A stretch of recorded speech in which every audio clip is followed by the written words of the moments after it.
Hello guys நான் PS பேசுகிறேன். இன்றைக்கி நம்ம பார்க்க போகிற சீரிஸோட நேம் வந்து டாக்டர் ஸ்டோன் சீசன் 4 எபிசோட் 16 தான் இன்றைக்கி நம்ம பார்க்க போகிறோம். அதனால் நீங்கள் நம்ம சேனலுக்கு போய் செஞ்சு உங்களால் முடிய சப்போர்ட் நம்ம சேனலுக்கு சப்ஸ்கிரைப் பண்ணி சப்போர்ட் பண்ணுங்கள். அது மட்டும் இல்லாமல் அது கூட இருக்க விலைக்கு ஆல் வச்சுக்கோங்க. அப்போ தான் நான் போகிற அடுத்த வீடியோ எல்லாமே நோட்டிஃபிகேஷன் வரும். கண்டிப்பாக வழக்கம் போல இந்த எபிசோட் வேறு லெவலில் மஜாவாக இருக்க போது முடிஞ்சளவுக்கு பொறுமையாக பாருங்கள். அது எல்லாமே என்னுடைய பெஸ்ட் கொடுத்து பண்ணியிருப்பேன். இந்த வீடியோ பிடிச்ச எல்லாமே கமெண்ட்டில் சிரிக்கிற இமேஜ் போடுங்க. அதே மாதிரி என்ன எக்ஸ்பிளேஷன் பிடிச்சிருந்தா மட்டும் இந்த வீடியோ ஒரு லைக் போடுங்க. சரிங்க சம்பா கதை போகலாமா? இப்போ இவனுங்க பார்த்தா இன்ஜின் எல்லாம் பிரித்து பார்த்துட்டு புலம்புறானுங்க. என்ன இது எல்லாம் எப்படி இருக்கு கருகின மாதிரி? ஏண்டா இன்ஜினில் போயிட்டு சுகரை போட்டுட்டு அக்கா பிரித்து கரையல்னு இருக்கிறேன் நான் என்னடா பண்ணட்டும்? சுகர் தானே போட்டிருப்பானுங்க அப்படின்னு அவங்க ஒன்று பக்கம் டெஸ்ட் பண்ணிட்டு இருக்க. ஸ்டான்லியும் இதெல்லாம் பார்த்துட்டு கண்டிப்பாக இது வேலைக்கு ஆகுது. முடிஞ்ச அளவுக்கு சீக்கிரமா இந்த பிளேனை ரெடி பண்ணுறதுக்கு பாருங்க. நம்ம அவங்கள பிடிச்சி ஆகணும். ப்ரோடி நமக்கு எல்லா விதமான இன்ஸ்ட்ரக்ஷனும் கொடுப்பான். அந்த ரேடியோ மூலியமா தர அவனுடைய இன்ஸ்ட்ரக்ஷன் எல்லாத்தையுமே அதன்படி இந்த பிளேனை ரெடி பண்ண பாருங்க சீக்கிரமா. லம்பாளுங்க ஒரு பக்கம் பரபரப்பா வண்டி ஓட்டு போயிட்டு இருக்காங்க. அப்புறம் பார்த்தா நம்ம ரைசியும் கொஞ்சம் கூட எதிர்பார்க்கலப்பா. நம்ம எனிமீஸோடைய ரேடியோவில் பேசுற விஷயத்தையும் நம்ம இந்த இடத்துல இருந்து கேட்டுட்டு இருக்கோம். ஆனா அவனுக்கு தான் தெரியாது நம்ம ஒட்டு கேட்கறோன்ற விஷயம். நம்மளால இதுக்கு பதில் கூட கொடுக்க முடியும். பட் ஆனால் நம்ம கொடுத்தன பிரச்சனை மாட்டிப்போமே. இதை பார்த்துட்டு செங்குவோம். பரவாயில்ல நம்ம இதை ஒரு ஃபன்னான விஷயமா மாத்திப்போம். இந்த பேண்டில் சீரியஸா போன நல்லா இருக்காது. ஃபன்னோடையும் போகணும்டா. அதுக்காக நம்ம அவங்கள திசை திருப்புறமா இல்லையோ ஆனால் நம்மளுடைய ஆட்டத்துக்கு அவனுக்கு விளையாட வைக்கிறோம். நம்ம தான் அந்த இடத்துல இருக்கவங்களுக்கு நம்ம ஒரு தகவல் கொடுப்போம். அதுக்கப்புறம் இவனுங்க அதன்படி அந்த வேலையை ஆரம்பிச்சிருவானுங்க. எங்க பாருங்க நாங்க ஜோன் 0ன்ற இடத்துக்கு நாங்க போறதுக்கு முன்னாடி நீங்க எப்படியாச்சும் அந்த மெடுசா எங்கத்துல இருக்குன்ற விஷயத்தை கண்டுபிடிங்க. அந்த விஷயத்தை கண்டுபிடிக்க வச்சு அவங்களை அலக்கடிக்க வைக்கணும். அது மட்டும் இல்லாம அதுக்குள்ள இருக்கிற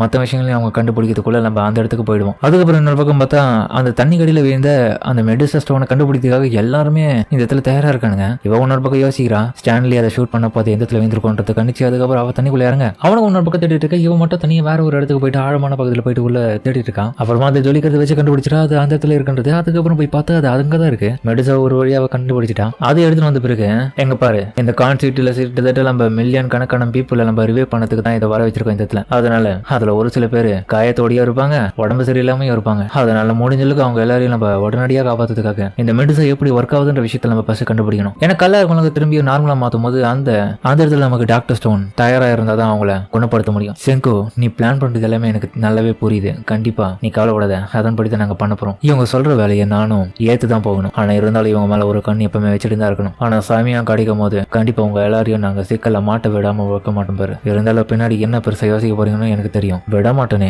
2 இடத்துக்கும் நான் உதவி பண்ணுவேன் அப்படின்னு புரிடிட்டு பார்க்க ரைசியும் சூப்பர்ரா. அப்போ அமெரிக்கன்ஸுக்கும் நிக்கியோடைய ஐடியாவும் வச்சு 2 பேருக்குள்ள குழப்பத்தை உண்டாக்கிடுவாங்க. அப்போ அவங்க அதுல கான்சன்ட்ரேஷனா இருக்கிறதுனால நம்ம போற இடத்த பத்தின கான்சன்ட்ரேஷன் அவங்களுக்கு வரவே வராது. சரியா சொன்னேன். அந்த பெட்ரிகேஷன் பீம் வந்து எந்த இடத்த வந்துச்சு அந்த இடத்த நோக்கி தான் நம்ம போயிட்டு இருக்கோம். மெடுசா இந்த என்டையர் பிளானட்டியை கல்லா மாத்ததுக்கான ஒரு திறவுகோலா இருந்திருக்கு. டேய் நம்ம போறதுக்குள்ள பைக்கோடைய பெட்ரோல் காலியா வந்து தெரியல. டேய் கொக்குரோவும் எங்க பாருங்கடா ஸ்டான்லியோடைய ஏரோப்ளேன் நம்ம தடுக்கணும்னா கண்டிப்பா கூடிய சீக்கிரமா நம்ம மதத்துக்கு போனா தான் வாய்ப்பு இருக்கு. மெடுசான்ற டிவைஸ் இருந்தா மட்டும் தான் நம்மளால அவங்களை தடுக்க முடியும்ல. உண்மைதான். அதுக்கு சக்தி இருக்கதோ இல்லையோ ஆனா அது எப்படி ஒர்க் ஆகுதுன்ற விஷயத்தை நம்ம தெரிஞ்சுக்கணும். ஏன்னா அதுக்குள்ள இருக்கிற மெக்கானிசத்தை வச்சு தான் அது எப்படி செயல்படுறதுன்னு தெரிஞ்சா மட்டும்தான் நம்மளால அடுத்த கட்ட முடிவுகளை எடுக்க முடியும். அதனாலதான் அவங்களுக்கு சும்மா இருக்கவங்களுக்கு வேலை கொடுத்துருக்கேன். இதை வச்சு நம்மளால ஈஸியா கண்டுபிடிக்க முடியும். ஆனா அதுக்கப்புறம் ப்ரோடியும் பார்த்தா சரி எனக்கு எந்த விதமான ஆட்சேபனையும் இல்லை. அதை நம்ம செக் பண்ணிடலாம். ஆனா எங்களுடைய கண் பார்வையில தான் நீங்க அதை பண்ணணும். சம்மதம் மட்டும் அதுல தொடு. எப்படா இதை வேலை செய்ய போது நம்மளுக்கு அதை அக்கா பிரிச்சு பார்த்தா தான் தெரியும்ன்ற மாதிரி இன்னொரு பக்கம் இவங்க பார்த்துட்டு இருக்கேன். ஸ்டான்லி வேற ஒரு தடவை ஷூட் பண்ணதுல அதுல பார்த்தா சின்னதா ஒரு ஓட்டலா லைட்டா ஏற்பட்டிருக்கேன். இதில் பார்த்தா பைத்தியக்காரனுக்கு ஏதோ ஒரு அறிவு வந்த மாதிரி கிட்ட போயிட்டு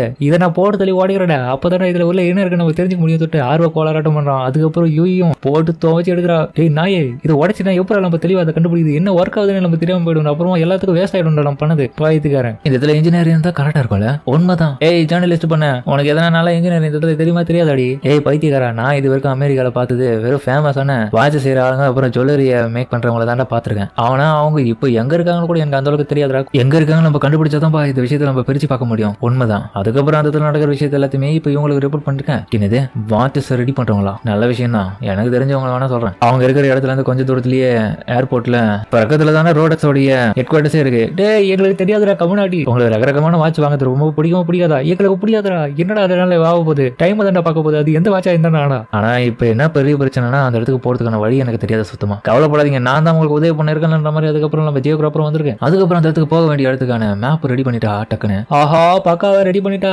இது போதும். கான்சிட்டியில இருக்கவங்களுக்கு இதை நம்ம போட்டோ எடுத்து அப்லோட் பண்ணிட்டா போதுமே அவங்க அதை பார்த்துப்பாங்கன்ற மாதிரி டைஜு மாமாவை சொல்ல அப்லோடுன்ற விஷயம் தெரியாதவங்க எல்லாருமே இன்னொரு பக்கம் புதுசா அதை யோசிச்சு பார்க்க இன்னொரு பக்கம் அப்லோட பத்தி தெரிஞ்சவங்க எல்லாருமே டேய் பைத்தியக்காரா எப்படி அப்லோட் பண்ணுவேன் ஒரு இதுவும் இல்லாம நம்ம மெஜிசியனும் எவ்வளவுதான் சொன்னாலும் திருந்த மாட்டானுங்க பாரு பாவி பசங்களா. நம்ம வாழ்றது 21ஆம் நூற்றாண்டு இல்லடா. அந்த காலத்துடைய பழக்க வழக்கம் இப்பயே வந்துட்டு இருக்குல்ல உங்களுக்கு. ஆனா நம்ம ஹீரோவும் ஏன் முடியாது அனுப்பிட்டா போச்சு. ஃபேக்ஸ் மிஷின் வேணா ரெடி பண்ணலாம். அது மூலியமா அமைச்சிருவோம். ஃபேக்ஸ் மிஷின் ஆடே டேய் அதை எப்ப ரெடி பண்ணுவேன்? ஃபேக்ஸ் மிஷின்னா என்ன தெரியுமா?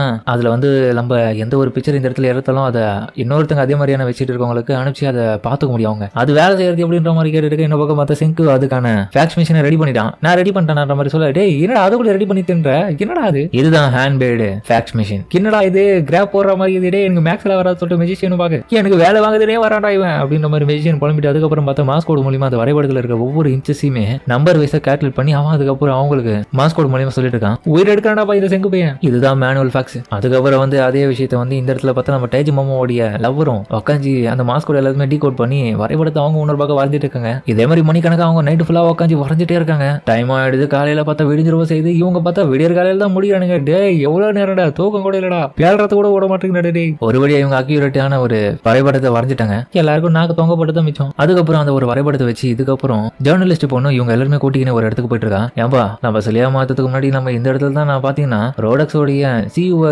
இருந்தவங்கள நான் இன்டர்வியூ எடுத்தேன். அவங்க எப்படி இருப்பாங்கன்னு எனக்கு நல்லாவே ஞாபகம் இருக்கு. கண்டிப்பா அவங்கள பார்க்கணும். அதுக்கப்புறம் பார்த்தா அவங்க இன்னும் அந்த இடத்துல இருக்கு. அதுக்கப்புறம் அவங்க சிலையில இருந்து வீடு வச்சுட்டு பிறகு அவங்க கிட்ட நிறைய விஷயத்தை தெரிஞ்சுக்க. நீங்க சொல்றது எல்லாமே நல்லாவே புரியுது. ஆனா எனக்கு தெரிஞ்ச ஒரு நல்ல பர்சன் தெரியும். அந்த பர்சன் வந்து என்னுடைய கம்பெனில வேலை பார்த்த ஒரு முக்கியமான ஆளு. அப்புறம் அந்த எம்ப்ளாயை காமிக்க அவன் இருக்கிற இடத்துக்கு போயிட்டு அவனை ரிவே பண்ண. அதுக்கப்புறம் பார்த்தா அவன் இவங்களுக்கு முன்னாடி அம்மனமா கண்மூடிக்க, யாரு நீங்க என்ன எதுக்கு இப்படி பண்ணி வச்சிருக்கீங்க? என் துணியில எங்க போச்சு?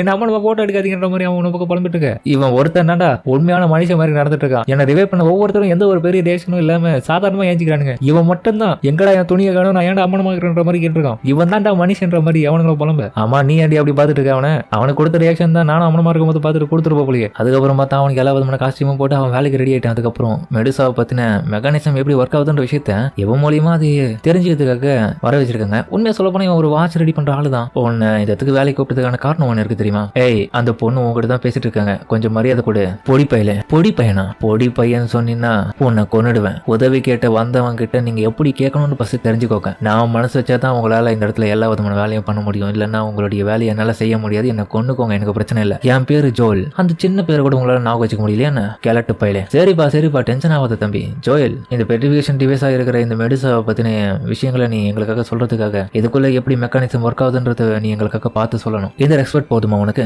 அப்படின்ற மாதிரி அவனு கேட்க. அதுக்கப்புறம் பார்த்து டைஜோட வரும். என்னங்க இதுதான் அந்த மிஷின் மாதிரி அவன் எடுத்துட்டு வந்து கொடுக்க. பொண்ணு கிட்ட மட்டும் கொஞ்சம் ஓவரா நடந்துக்காம சாந்தமா செல்ல பையனாட்டும் நடந்துக்கிறான். ஏய் இவன் திமுரு பிடிச்சவெல்லாம் இல்லடா இந்த கம்யூனிட்டி. பொம்பளை சொல் கேக்குது இவருக்கு. பொம்பளை கிட்ட மட்டும் ஒழுங்கா பேசுறோம், நம்ம கிட்ட மட்டும் கொஞ்சம் திமுரு தனது காமிக்கிறான். ஏய் உங்க கையில வாட்சான் எப்போ ரெடி பண்ணீங்க? நான் இந்த இடத்துல வந்த உடனே ரெடி பண்ணிட்டேன். அப்படி எங்கப்பா கையாலேயே உருவாக்குனீங்களா? ஆமான்ற மாதிரி பொண்ணு கிட்ட சீன போறான். எப்போ உருவாக்கின என்ன பக்கம் இவன் கேட்க. அதுவாடா எனக்கு இருக்கிற எக்யூப்மெண்ட் டூல்ஸ் எல்லாமே நீங்க தான் கொடுத்தீங்க. அதை வச்சு நான் உடனடியாக ரெடி பண்ணிட்டேன். என்ன பண்ண இதுக்கு செல் வரதுக்கு பேட்டரி அவ்வளவா இல்லை. ஆனா இருந்தாலுமே இது நல்ல விஷயம் தான். எந்த ஒரு வேலையா இருந்தாலும் டைமுக்குள்ள முடிக்கணும்ன்றது என்னுடைய பாலிசிடா அப்படின்ற மாதிரி பொண்ணு கிட்ட திமுற பேசுற மாதிரி பையன் கிட்ட ரொம்பவும் ஆட்டிடியூட் காமிக்கிறான். என்னடா இது பொண்ணு கிட்ட மட்டும் சாந்தமா நடந்துக்கிறான். அதுக்கப்புறம் இந்த டிவைஸ் எடுத்து அவனும் பார்த்துட்டு அவனே வாங்கிடுச்சு போறான். என் வாழ்க்கையில இது மாதிரி ஒண்ணு இது வரைக்கும் நான் பார்த்தது இல்ல. என்ன இது மெக்கானிசமே வித்தியாசமா இருக்கு. கண்டிப்பா இது 21st செஞ்சுரியை சேர்ந்தது கூட கிடையாதுன்னு நினைக்கிறேன். அதுக்கும் அட்வான்ஸ்டா இருக்க மாதிரி தான் தெரியுது. நீ சொல்றது உண்மைதான். சரி ஓகே, இதுல நான் சீரியஸா இறங்க போற வேலையில. அதனால கொஞ்ச நேரத்துக்கு யாரும் என்ன தொல்லை பண்ணாம இருங்க. தொல்லை பண்ணீங்கன்னா கொண்டுடுவேன் அப்படின்ற மாதிரி எல்லாரையும் பார்த்தா மிரட்டுறான். அவனுக்கு அது மேல ரொம்ப ஆர்வம் வந்துருச்சு. அதனாலதான் அப்படி சொல்லிட்டு இருக்கான் பையக்குள்ள. ஏன்பா அந்த மெடிசல் அப்படி இருக்குன்னு கண்டுபிடிக்குது இந்த பையனை வர வச்சிருக்கீங்க. பெருசா என்ன பண்ண போறான்னு தெரியல. டே அதை உடச்சி எடுத்தாலே தெரிஞ்சு போடா. ஆமா இவர் உடச்சிருந்தா அதுக்குள்ள இருக்குது எல்லாமே நாசமா போயிடும். இவர் சொல்லிட்டு இருக்கான். டே கம்முன்னு உட்கார தலைவன். அதுக்கப்புறம் தீவிரமா இறங்குறான். கண்டிப்பா இது வாட்சோடைய ஒவ்வொரு பார்ட்ஸ் ஒவ்வொரு பர்பஸ்க்காக இருக்கிற மாதிரி இதுக்குள்ள இருக்கிற ஒவ்வொரு விஷயமும் ஒவ்வொரு மெக்கானிசத்துக்காக ரீசனோட தான் வச்சிருக்காங்க. ஆனா இது கிளாஸ் மாதிரி தெரியல. இல்ல என்ன மாதிரியான மினரல் இது? ஆனா இது எப்படி வேலை செய்யுது மட்டும் தெரியல. ஒரு நிமிஷம், இந்த பிளாங்கான இடத்துல என்னது டைமண்டா அப்படின்ற ஒரு இன்ஃபர்மேஷனால இப்ப நம்ம ஹீரோக்கும் அது கிடைக்குது. அந்த இன்ஃபர்மேஷன் அப்பனா அதோடைய கோர்ல இருக்குது வெறும் டைமண்டா. கண்டிப்பா இந்த டைமண்ட் இதுக்கான ஒரு பேட்டரி தான் செயல்படுறதுக்கு வாய்ப்பு இருக்கு. அப்போ இந்த பேட்டரி எல்லாம் திரும்பியும் சார்ஜ் பண்ணி வச்சா அது திரும்ப ஒர்க் ஆகுமா? அதுக்கப்புறம் வந்து அவன் அதை செட் பண்ணிட்டு திரும்பி வச்சு அடுத்த செகண்ட் பார்த்தா அது திரும்பி ஆக்டிவேட் ஆகுது லைட்டா. இந்த பெட்ரிஃபிகேஷன் டிவைஸ் வந்து திரும்ப வேலை செஞ்சான். ஸ்டார்ட் ஆகிற டைம் அண்ட் ஏரியா அதோட பேர் எல்லாத்தையுமே சொல்லது வச்சு அதுவே ஆட்டோமேட்டிக்கா ஆக்டிவேட் ஆக போகுது. ஆனா இன்னொரு விஷயத்த சொல்லிடுறேன், நீ கண்டிப்பா இதை தனியா பயன்படுத்தினா கண்டிப்பா நீ கல்லா மாறிடுவேன். அதுக்கப்புறம் தலைமை அதுக்கிட்ட போயிட்டு 1 மீட்டர் 1 செகண்ட் சொல்லிட அடுத்த செகண்ட் அது செயல்பட ஆரம்பிக்குது. இப்போ இவனை சுத்தி இருக்கிற எல்லா இடமும் அப்படியே கல்லா மாறும். இவனும் அப்படியே சேர்ந்து கல்லா மாறிடுவான். அதுக்கப்புறம் அந்த டிவைஸ் அவன் ஒர்க் பண்ணி பார்த்ததுல திரும்பியும் வந்து அவனை ரிவைவ் பண்ணிடுறாங்க. தேவையில்லாம நீ பண்ண வேலையால பாரு ரிவைவல் ஃபுட் தான் வேஸ்டா போயிடுச்சு. இதுக்கப்புறம் இது யூஸ்லெஸ் ஆன குப்பையில தான் தூக்கி போடணுமா அப்படின்ற மாதிரி ப்ரோடியம் பார்த்துட்டு இருக்க. முட்டாள்தனமா பேசாதீங்க கற்கால மனிதர்களே. அதை என்கிட்ட கொடுங்க, என்ன யூஸ்ஃபுல்லா அதை நிறைய விஷயத்துக்கு பயன்படுத்தலாம். உங்களுக்கு இதை பத்தி தெரியல கம்முன்னு இருக்கடா போயிட்டு. நான் எவ்வளவு பெரிய ப்ரொஃபஷனல் தெரியுமா? இந்த விஷயத்தை வச்சு இன்னும் நிறைய விதமான எக்ஸ்பிரிமெண்ட் பண்ணலாம். அதுக்கப்புறம் பார்த்தலாம் பாலங்க எல்லாமே ஒரு மிகப்பெரிய மலை தொடர்கிட்ட வந்துட்டானுங்க. வாங்கடா அளவு மலை ஏறுவோம். கண்டிப்பா இதுதான் மவுண்ட் டென்னோ. மவுண்ட் டென்னோனா இது ஆண்ட்ரஸ் மவுண்டன்ஸ் சொல்லிட்டு இன்னொரு பக்கம் நம்ம ஜெனோவா கேட்க. ஆமா இந்த மவுண்டன் இதுக்கு பிறகு எங்கேயும் கேட்டிருக்கேன் நான் பார்த்து விட்டு டைஜு மாமா சொல்ல இதுக்கு ஒரு முடிவே இல்லையா என்ன எப்படி போயிட்டு இருக்கு வேற வழியில் இந்த மலைகளை கடந்து போனதான் நம்ம போக வேண்டிய அந்த காடும் வரும் அதுக்கப்புறம் அந்த இடத்துல இருக்கிற நிறைய விலங்குகளை பிடிச்சி அவங்களை நைட் டைம்ல கறியாக்கி தூண்டுறாங்க கண்டிப்பா கான்செப்டில் வந்து நம்மளுடைய ஆட்கள் வந்து அந்த பெட்டிஃபிகேஷன் டிவைஸை பத்தி அனலைஸ் பண்ணி ஆரம்பிச்சிருப்பாங்க அடுத்த கட்ட நம்மளுடைய வேலை என்னன்னா நம்ம இந்த மலைகளை தாண்டி அதுக்கப்புறம் அந்த அமேசான் காட்டுக்குள்ள போனோம்னா அந்த பெட்டிஃபிகேஷனை உருவாக்கின இடத்துக்கு நம்ம போயிடுவோம் கண்டிப்பா அதை ஆக்டிவேட் பண்ண அந்த விஷயத்தை நம்ம கண்டுபிடிச்சோம் ஒரு வழியா நமக்கு தேவையான எல்லா விதமான க்ளூவும் கிடைச்சிடும் அது மட்டும் இல்லாம ஸ்டான்லியோடைய அட்டாக்ல இருந்து நம்மளால தப்பிக்க முடியும் ஹீரோவும் எங்க பாருங்க அதெல்லாம் கூட முக்கியம் கிடையாது நம்ம எந்த அளவுக்கு சீக்கிரமா போறோமோ அந்த அளவுக்கு காட்டுக்குள்ள போயிட்டோம்னா அதுக்கப்புறம் வந்து அவனால நம்மள கண்டுபிடிக்க முடியுது ஏன்னா ஏரோப்ளைன்ல பறந்துக்கின்னு காட்டுக்குள்ள மேல பறந்து வரும்போது நம்ம எந்த இடத்துல இருக்குன்றது அவனால சரியா பார்க்க முடியாதனால அவன் திணற ஆரம்பிப்பான் அதனால முடிஞ்சளவுக்கு சீக்கிரம் நம்ம காட்டு போயிட்டு அடையணும் டைஜுவும் ஏன்டா எப்படி எவ்வளவு நேரத்துல போகலாம்னு சொல்லுங்கடா சீக்கிரடா போயிடுற அப்படிங்கிற மாதிரி சொல்ல மாமா அதெல்லாம் கொஞ்சம் கூட சரியா இல்லை ஏன்னா நீ இருக்கிற வேற காலகட்டம் அது எப்படி வேணாலும் மாறிட்டு இருக்கும் இடம்லாம் கண்ணு தெரியாம போயிட்டு மாட்டிக்க போறாங்க ஆனா அந்த ஜியோகிராபர் பொண்ணும் காலநடைய சரியா கணிச்சு எல்லா விதமான விஷயங்களை சொல்ல ஆரம்பிக்கிறான் எங்க பாருங்க அந்த ஹைட்டா இருக்கிற அந்த மவுண்டன் தான் இந்த டென்னோ ஓடியது அதை நம்ம கிராஸ் பண்ணிட்டோம் அதுக்கப்புறம் அமேசான் காடு தான் உனக்கு எப்படி இவ்வளவு உறுதியா தெரியும் எவ்வளோ வருஷமா மாறிடுச்சு இந்த இடம்லாம் காடு பகுதியா இருந்திருக்கிறது பார்த்தா பாலைவனம் மாதிரி மாட்டுக்குது என்னப்பா என்ன சந்தேக போறீங்க சரி ஓகே அப்பனா நம்ம அந்த பெட்டிஃபிகேஷன் டிவைஸ் மூலியமா கல்லாவதுக்கு முன்னாடி இருந்த அந்த ஸ்னோவை கட்டுலாம் ஜப்பான்ல அதுக்கப்புறம் ரொம்ப அதிகமா இருந்திருக்குமே இதுக்கு எடிட்லாம் பாருங்க எல்லாருமே ஷாக் ஆயிடுறாங்க எப்படி இவன் இவ்வளவு அக்யூரேட்டா கண்டுபிடிச்சு சொல்றா ஏன்னா இதெல்லாமே எனக்கு கத்துப்பிடி எல்லாமே எனக்கு நல்லாவே தெரியும் அதனாலதான் என்ன நம்புங்கன்னு சொல்றாங்க நம்ப மாட்டீங்க என்ன காரணம்னா பெட்டிஃபிகேஷன் டிவைஸ் மூலியமா மனிதர்கள் எல்லாமே கல்லா மாறின பிறகு இந்த உலகத்துல எல்லா விதமான வெஹிக்கிள்ஸ் எல்லாமே அப்படியே நின்று போயிடுச்சு யாருமே நடமாடவும் செய்யல மோச்சம் வரல சரியா அதனால சூழ்நிலை தட்பவெப்பம் எல்லாமே படிப்படியாக குறைய ஆரம்பிச்சிருக்கும் கண்டிப்பா வந்து சவுத் ஓஷன்ல ஏற்பட்ட அந்த காற்றழுத்த தாழ்வு நிலையினால கண்டிப்பா ஜப்பான்ல குளிரான காத்து பட்டு ஐஸ் கட்டியில எல்லாமே உருவாகி இருக்கும் பனியும் பொழிய ஆரம்பிச்சிருக்கும் அப்படியேங்கப்பா சூப்பரா இருக்கு இந்த மவுண்டனை நம்ம கிராஸ் பண்ணாலே போதும்பா எல்லாமே முடிஞ்சுது சரி ஓகே உன்னுடைய வெயிட் நடின்ற மாதிரி லோனா பார்த்து கேட்க வெயிட்டா அப்புறம் பார்த்தா பொண்ணோடைய வெயிட் கூட சொல்லிட்டு மெஜிஷியனை கத்திட்டு இருக்கான் என்னடா வெயிட் தானே கேட்டா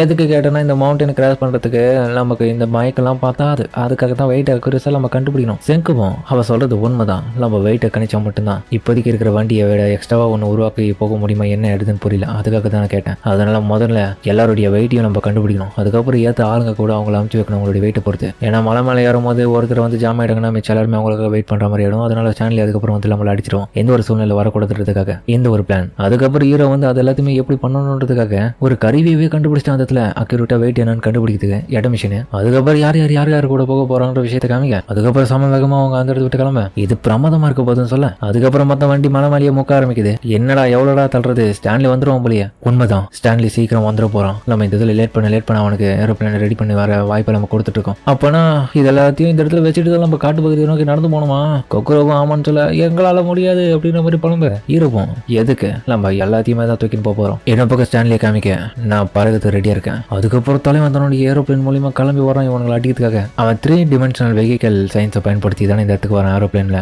நம்மள அட்டாக் பண்ண அதுக்கே டஃப் கொடுக்குற வகையில் நான் இந்த இடத்துல ஒன்று உருவாக்க போறேன் அதுதான் ரோப்வே இந்த ஆண்டஸ் மலை தொடர்களையே இது கனெக்ட் பண்றது மட்டும் இல்லாம இது மொத்தத்தையும் நாங்க தான் ஆள போறோம் கண்டிப்பா எங்களை எதிர்த்து போராட முடியாது இதுக்கு முன்னாடி இதை கேட்டுட்டு நம்ம மெஜிஷியனும் டேய் ரோபேவா எப்போ அதை உருவாக்க அவ்வளவு பெருசுற மாதிரி அவனும் பார்த்து ஷாக்காவே அதோட இந்த எபிசோட முடிக்கிறாங்க சரிங்க இந்த வீடியோ பிடிச்சுன்னு கமெண்ட் சொல்லுங்க மறக்காம இந்த வீடியோல பிடிச்சி நம்ம பிடிச்ச லைக் போட்டு நம்ம சேனலுக்கு சப்ஸ்கிரைப் பண்ணி சப்போர்ட் பண்ணுங்க அது மட்டும் இல்லாம அது கூட இருக்க பெல்லைக்கான ஆல் வச்சுங்க அதான் அப்புறம் அடுத்த வீடியோல நோட்டிஃபிகேஷன் வரும் இந்த வீடியோ பிடிச்சாலுமே கமெண்ட்ல சீக்கிரம் அமைச்சு போடுங்க நானும் பார்த்துக்கிறேன் சரிங்க இந்த வீடியோ முடிச்சுப்பா